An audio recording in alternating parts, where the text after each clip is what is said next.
Hello, friends. Welcome to Learnology. Today's topic of our discussion is another very important topic, that is menstrual cycle. First of all, what actually menstrual cycle is? As the name suggests, menstrual cycle means ये कोई cyclic event होगा जो हर एक particular duration of time repeat होगा. The reproductive period of human female continues from about the age of 13 years to 45 to 50 years, यानी 13 साल से शुरू होकर 45 से 50 साल तक रिप्रोडक्टिव पीरियड किसी एक नॉर्मल ह्यूमन फीमेल का होता है. This period is marked by a characteristic event repeated almost every month. और ये जो रिप्रोडक्टिव पीरियड है किसी भी पर्टिकुलर फीमेल का, उसको एक कैरेक्टरिस्टिक इवेंट से मार्क किया गया है, मार्क किया जाता है every month. That is what your menstrual cycle, that is of 28 days with minor variation. minor variation इन्होंने यहाँ पर इसलिए लिखा है कि थोड़े बहुत वेरिएशन भी होते हैं. 28 डेज एंड कभी कभी वो 30 या 31 डेज के आसपास भी होता है. It may very from women to women.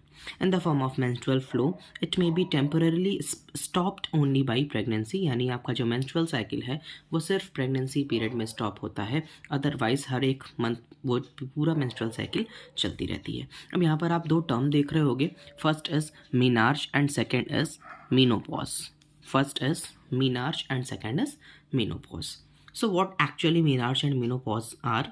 Menarche is onset of menstruation, यानी menstruation जब किसी एक particular young female में start होता है उसको हम बोलते हैं menarche. At about the age of 13 years, arch as the name suggests, menarche, arch means beginning या onset भी जिसे आप बोल सकते हो. Second is menopause. Menopause is the permanent stoppage of menstruation in females at about the age of 45 years. Pause means stops. ये भी थोड़ी सी जो 45 years about इन्होंने लिखा है, approximation लिखा है, ये भी किसी women to women या person to person वेरी करता है. कभी कभी किसी फीमेल में ऐसा भी देखा गया है कि 50 years तक menopause आता है, यानी 50 years तक उनकी जो ये पूरी साइक्लिक इवेंट है, मेंस्ट्रुअल साइकिल है, वो 50 ईयर्स होने पर स्टॉप होती है. अब ये जो आप मेंस्ट्रुअल साइकिल देख रहे हो इसमें बहुत सारे अलग अलग फेजेस हैं. ठीक है. The period of menstrual cycle is counted from the day of onset of the flow, यानी फ्लो जब मेंस्ट्रुअल फ्लो स्टार्ट होता है तब से स्टार्ट होता है menstrual cycle, is to the next onset after 28 days. ठीक है. अब इसमें बहुत सारे फेजेस हैं. वैसे तो मेनली 4 ही फेजेस हैं. वो चारों का नाम आपको बहुत अच्छे से याद रखना है within a correct order और sequence. First is menstrual phase, second is follicular phase. Follicular phase को हम प्रोलिफरेटिव फेज भी बोलते हैं. क्यों बोलते हैं अभी बताएंगे. Third is ovulatory phase, as the name suggest कि यहाँ पर ओव्यूलेशन होगा इस फेज में. And fourth is your luteal phase. Menstrual phase, follicular phase, ovulatory phase and luteal phase. First phase, that is menstrual phase. It lasts for 3 to 5 days during which blood is discharged. यानी menstrual phase 3 से 5 दिन तक होता है and उसमें blood discharge होता है. The bleeding is caused due to shedding and rupturing of the blood vessels that make up the thick and innermost lining of the uterus called endometrium. इसके पहले वाले वीडियो में मैंने फीमेल रिप्रोडक्टिव सिस्टम में पूरा female reproductive system cover किया है. उसमें यूट्रस की अलग अलग लाइनिंग्स के बारे में भी बताया है. उसमें जो सबसे thick and innermost lining होती है एंडोमेट्रियम, वो शेड ऑफ हो जाती है मेंस्ट्रुअल फेज में. Starting from the onset of menstruation flow the ovary begins to form a new egg in a follicle. इतनी सारी चीज़ें, ये पूरा जो इवेंट है ये 3 to 5 डेज तक चलता है. इसमें ब्लड डिस्चार्ज होता है, यूट्रस की thick and innermost endometrium lining shed off होती है एंड ब्लड फ्लो होता है, ब्लीडिंग होती है. सिंपली मेंस्ट्रुअल फेज को हम ब्लीडिंग फेज भी बोलते हैं. Second is your follicular phase. It continues from days 5 to 12, यानी 5 to 12 days तक ये follicular phase चलता है. As the follicle grows, as the name suggests, follicular phase, follicles grow होगा. The amount of estrogen produced by the ovary increases. अगर follicle grow कर रहा है तो estrogen का जो amount है ovary से जो produce हो रहा है वो भी increase हो जाएगा. This hormone then acts on the uterus and causes its lining to become thicker and develop more blood vessels. और तो यूट्रस में जो लाइनिंग होती है वो काफ़ी थिक हो जाएगी, उसमें बहुत ज़्यादा बहुत ज़्यादा ब्लड वेसल्स हो जाएंगी, ब्लड की सप्लाई ठीक ठाक होगी, अच्छी खासी होगी. This change is a kind of preparation of the uterus to receive the fertilised egg and assist in the early implantation of the embryo and its subsequent development. Third is your ovulatory phase, as the name suggest ovulatory phase, यानी इसी phase में ovulation होगा। And किस दिन होगा, very important. Multiple times question आ चुका है, either in the form of multiple choice question और any other form. First, ovulatory phase. This is the third phase of menstrual cycle, ovulatory phase. On about 13th और 14th day, यानी 13 से 14 दिन, यानी या तो 13वां दिन या तो 14वां दिन, most of the time 14th day consider करके चलते हैं। फॉलिकल उस दिन रप्चर होता है, जिसे हम ओव्यूलेशन बोलते हैं, and the released egg travels down the oviduct, and जो रिलीज्ड एग है वो नीचे की तरफ travels down the oviduct. The two hormones produced by the pituitary gland से दो हार्मोन जो रिलीज होता है, that is follicle stimulating hormone FSH, as the name suggests कि ये हार्मोन फॉलिकल को स्टिमुलेट करेगा, and luteinizing hormone promote the maturation and release of the ovum, यानी दो हार्मोन जो पिट्यूटरी ग्लैंड से रिलीज होते हैं एंटीरियर पिट्यूटरी से, FSH follicle stimulating hormone and luteinizing hormone, ये करते क्या है, प्रमोट करते हैं maturation and release of the ovum. Last is your luteal phase. अब ये ल्यूटियल फेज में क्या होता है वो देखिएगा।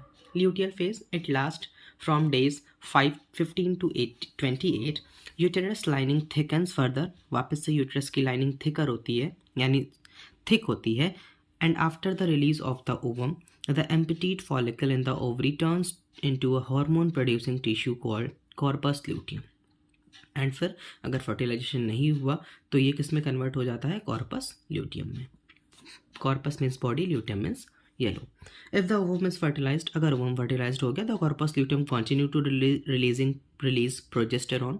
अगर ओवम फर्टिलाइज्ड हो गया, यानी मेल के साइड से स्पर्म की एंट्री हो गई फीमेल की बॉडी में, तो ओवम फर्टिलाइज्ड हो जाएगा, एंड ओवम फर्टिलाइज्ड होगा तो कॉर्पस ल्यूटियम कंटिन्यू ग्रो करेगा, एंड क्या प्रोड्यूस करेगा, progesterone, and so keeps the uterus in a state suitable for implantation.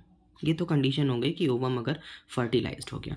What about अगर ओवम फर्टिलाइज्ड नहीं हुआ, however if on the other hand there is no fertilization, the ovum disintegrate and the corpus luteum stop producing progesterone. अगर fertilization नहीं हुआ तो progesterone की ज़रूरत नहीं है, बिकॉज प्रोजेस्टेरॉन को हम प्रेगनेंसी सपोर्टिंग हार्मोन भी बोलते हैं। तो कॉर्पस ल्यूटियम ओवम डिसइंटीग्रेट हो जाएगा, एंड कॉर्पस ल्यूटियम क्या करेगा, स्टॉप कर देगा प्रोजेस्टेरॉन की जो प्रोड्यूसिंग, यानी उसका जो प्रोडक्शन करता था कॉर्पस ल्यूटियम, वो स्टॉप कर देगा। As a result the thicken lining of the uterus, जिसे आप एंडोमेट्रियम पढ़ते हो या बोलते हो, restart shedding on the 28th day. And अगर ऐसा नहीं हुआ, फर्टिलाइजेशन नहीं हुआ, तो एंडोमेट्रियम की जो लाइनिंग है, यूटेरस की इनर लाइनिंग जो है, वो रीस्टार्ट हो जाएगी shedding of the 28th day, and loses blood which escapes through the cervix and vagina, and वापस से ल्यूटियल फेज के बाद भी कौन सा फेज वापस से स्टार्ट हो जाएगा, दैट इज मेंस्ट्रुअल फेज, जिसे हम ब्लीडिंग फेज भी बोल रहे थे। Now this is a very beautiful flow chart to understand the concept very well, the course and the fate of egg inside the female body. Ovary egg release करती है, ovary releases egg, egg release होने के बाद कहाँ पर जाता है, fallopian tube. अब फेलोपियन ट्यूब में या तो फर्टिलाइजेशन होगा इफ़ फर्टिलाइज्ड, या तो फर्टिलाइजेशन नहीं होगा। दो ही कंडीशन हो सकती हैं, दो ही सिनेरियो देखने को मिलता है। इफ़ अनफर्टिलाइज्ड, फर्टिलाइजेशन होगा तो क्या होगा, divides and become early embryo, division start हो जाएगा, एंड एम्ब्रियो भी बनना स्टार्ट हो जाएगा। यूटेरस में इम्प्लांटेशन होगा, एंड प्रेगनेंसी कंसीव हो जाएगी, बेबी बनना start. What about if fertilization does not takes place, means if the egg is unfertilized, degenerates may get absorbed, uterus degenerates and passes out in the menstrual discharge, और menstrual discharge से वो pass out हो जाएगा, body से बाहर चला जाएगा। This is the diagram of uterine changes in relation to follicular changes during menstrual cycle. देख लीजिएगा, menstrual phase, follicular phase, ovulatory phase, luteal phase, and luteal phase जैसे ही 28 डेज बाद ख़त्म होगा, वापस से मेंस्ट्रुअल फेज स्टार्ट हो जाएगा, जैसे आप ब्लीडिंग फेज भी बोल रहे थे।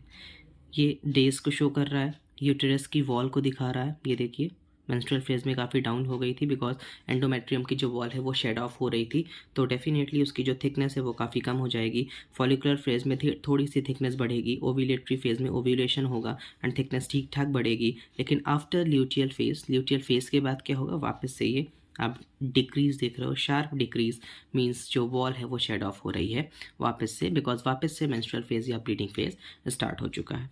नेक्स्ट ये अगर आप बहुत ध्यान से देखोगे, ओवरी की कंडीशन में फॉलिकल ग्रो कर रहा है, साइज बढ़ेगी, इसके अंदर फ्लूइड फिल्ड हो जाएगा, तो उसे हम ग्राफियन फॉलिकल बोल रहे थे।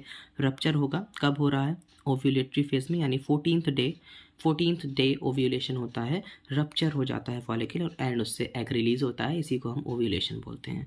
फिर अगर फर्टिलाइजेशन हो जाएगा तो कॉर्पस ल्यूटियम प्रोजेस्टेरॉन को सेक्रेट करेगा एंड फिर फर्दर आगे का प्रोसेस होगा। इन केस अगर फर्टिलाइजेशन नहीं हुआ, रिग्रेसिंग कॉर्पस ल्यूटियम, यानी कॉर्पस ल्यूटियम का ऐसा कोई मतलब नहीं है, फिर वो क्यों प्रोजेस्टेरॉन सेक्रेट करेगा, ठीक है। फिर वापस से न्यू फॉलिकल बनेगा एंड वापस से ये पूरा फेज, मेंस्ट्रुअल साइकिल के चारों फेजेस वापस से पूरे चलेंगे। ये पूरे साइक्लिक इवेंट जो कि 28 डेज में ये पूरे 4 फेजेस कंप्लीट होते हैं। I will try my best, students. This is all about today's lecture, guys. In case you have any doubt in this topic and any other topic, इसी channel पे मैंने रिप्रोडक्टिव सिस्टम के और भी topics को cover किया है, उसको देखिएगा। एंड इस वीडियो में अगर आपको कोई भी डाउट हो, you are free to ask in the comment section. Thank you, have a great day.